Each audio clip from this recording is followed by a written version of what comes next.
پہلی بات یہ ہے کہ عید میلاد النبی جائز ہے، منانا جائز ہے یا نہیں؟ صحیح ہے، ہمارے نزدیک تو جائز نہیں ہے، صحیح ہے، ہمارے نزدیک جائز نہیں ہے۔ اس کی وجہ کیا ہے؟ اس کی 3 وجوہات ہیں۔ کیا ہے؟ 3 وجوہات ہیں۔ ایک وجہ یہ ہے کہ سب سے پہلی بات جو ہے نا وہ کیا ہے؟ ولادت۔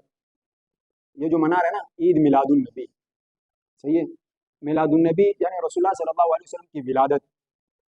سب سے پہلی بات یہ ہے کہ ولادت میں آپ صلی اللہ علیہ وسلم کے اختلاف ہے۔ بعض علماء فرماتے ہیں کہ یہ 8 کو ہے، بعض فرماتے ہیں کہ یہ 9 کو ہے، بعض فرماتے ہیں کہ یہ 12 کو ہے، سمجھے؟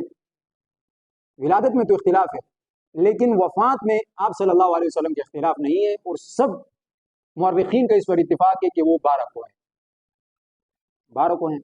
تو اس سے یہ پتہ چلتا ہے، تو آپ جب 12 کو عید میلاد النبی مناؤ گے تو یہ تو آپ نے خوشی پر آپ نے یعنی غم پر آپ نے خوشی کا اظہار کیا، سمجھے؟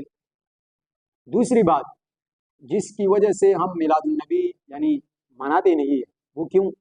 اگر عید میلاد النبی جائز ہوتا تو صحابہ کرتے، صحابہ سے زیادہ دین کے محب اور رسول اللہ صلی اللہ علیہ وسلم سے زیادہ محبت کرنے والے کوئی نہیں تھے، سمجھے؟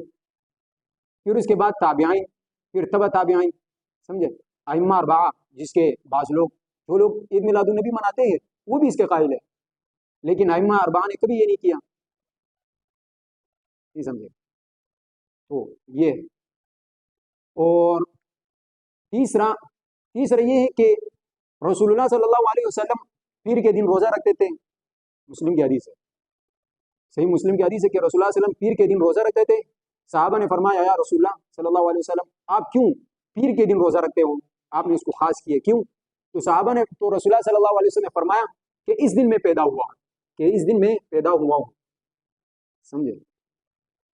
تو یہاں پر رسول اللہ صلی اللہ علیہ وسلم پیر کے دن روزہ رکھتے تھے اور یہ لوگ عید منا رہے ہیں، تو عید اور روزہ دونوں کا جمع ہونا منع ہے، کیا ہے؟ یا تو عید ہوگی یا روزہ ہوگا، سمجھے؟ یا تو عید منانا ہوگا یا روزہ ہوگا، تو ایک ہی دن میں آپ عید بھی نہیں کر سکتے ہو اور ایک ہی دن میں آپ روزہ دونوں ایک ساتھ جمع نہیں کر سکتے، تو لہٰذا ان وجوہات کی بنا پر ہم عید میلاد النبی کے منانے کے جائز کے قائل نہیں۔